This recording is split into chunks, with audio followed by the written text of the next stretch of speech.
Merci.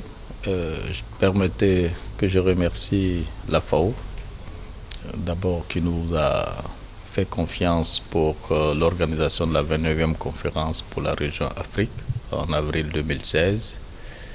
Ensuite, nos pairs africains ont décidé que nous présidons cette conférence.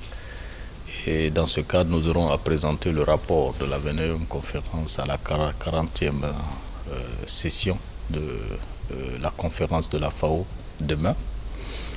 Et pour revenir à votre question, les jeunes dans le secteur agricole, je félicite l'initiative de l'Union africaine et de l'Union européenne qui ont consacré la journée d'aujourd'hui à la question des emplois des jeunes en Afrique de façon générale. Et je pense que tout le monde s'accorde à dire que nous avons beaucoup d'emplois à créer pour résorber le chômage des jeunes sur le continent. La question qui se pose, c'est comment y arriver. Et je me réjouis que les échanges que nous avons eus, que ce soit en plénière ou dans les commissions, que tout le monde s'accorde à dire que le secteur agricole présente le plus grand potentiel d'emploi, notamment pour les jeunes.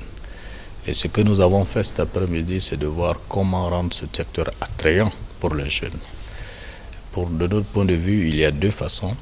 La première, tout le monde sait, il faut que ce soit un secteur qui soit modernisé, parce que les jeunes ne peuvent pas travailler avec les moyens de leurs parents.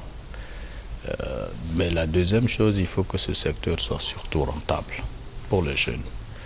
C'est pour cela que tous les débats qui ont eu lieu, que ce soit en commission, en plénière, de notre point de vue, visaient à rendre ce secteur attractif pour les jeunes, à créer des opportunités pour eux et faire en sorte qu'ils puissent embrasser un métier qui soit rentable pour eux. Nous sommes convaincus que cela ne peut pas se faire sans investissement. C'est pour cela que l'Union européenne, dans cette initiative, pourra nous aider, qu'il s'agisse d'investissements publics ou d'investissements privés, et surtout d'investissements privés.